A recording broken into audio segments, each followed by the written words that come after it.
Dragon Ball Legends. It's an all-new title of mobile app that will be released in 2018.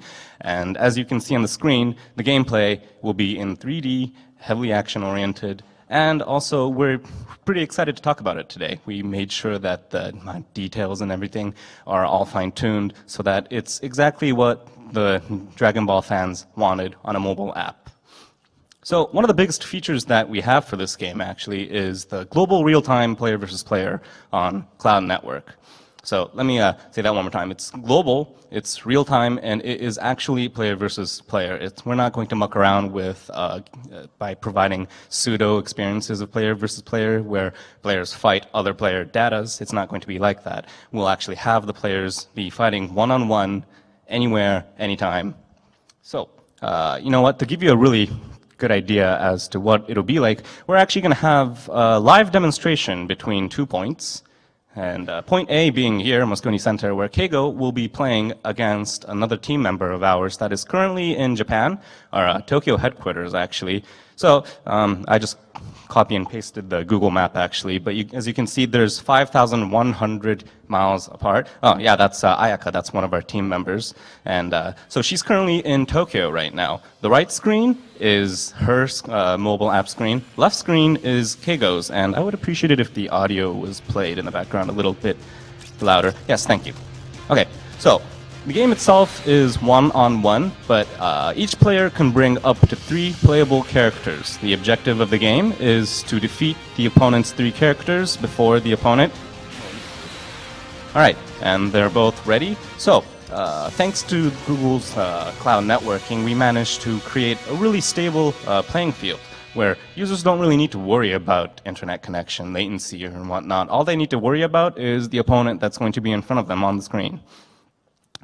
All right, it seems like the game connected, and it's still black. Oh, there we go. Thank God.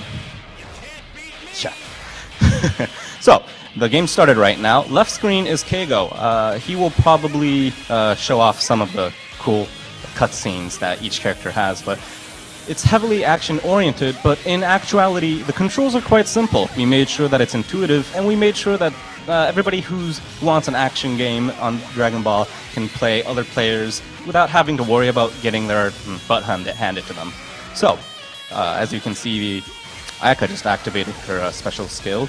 The 4 cards that can be seen on the bottom of the screen, those are universal cards that each player has. And whenever you tap them, the character will automatically do an action oriented to that specific card.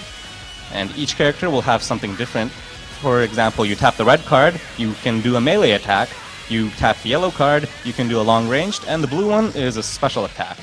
And also, by tapping them consecutively, the character will automatically create combos. So, just like right now, actually. It's a special cutscene right now, and it looks really complex when you first see it, honestly. But, oh my God.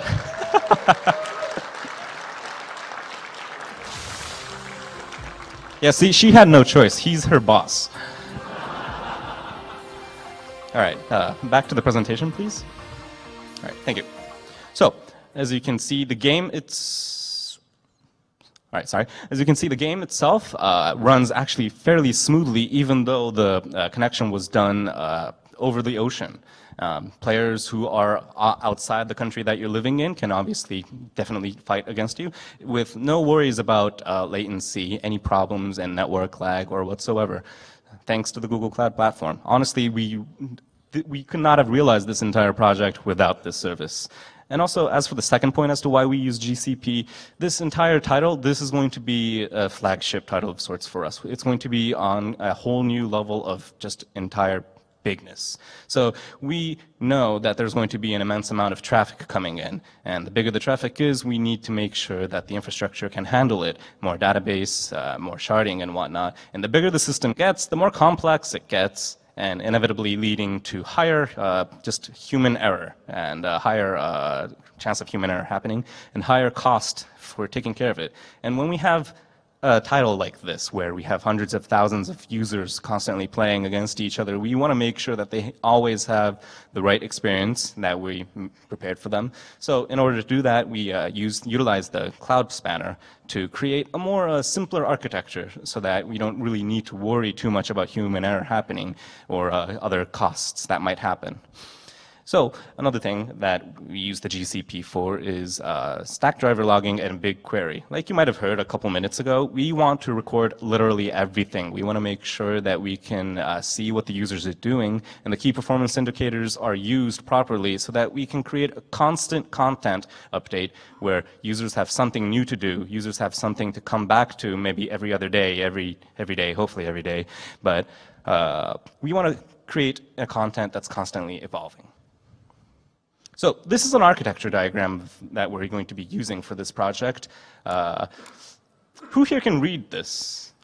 Hands up. Oh, yeah, I can't.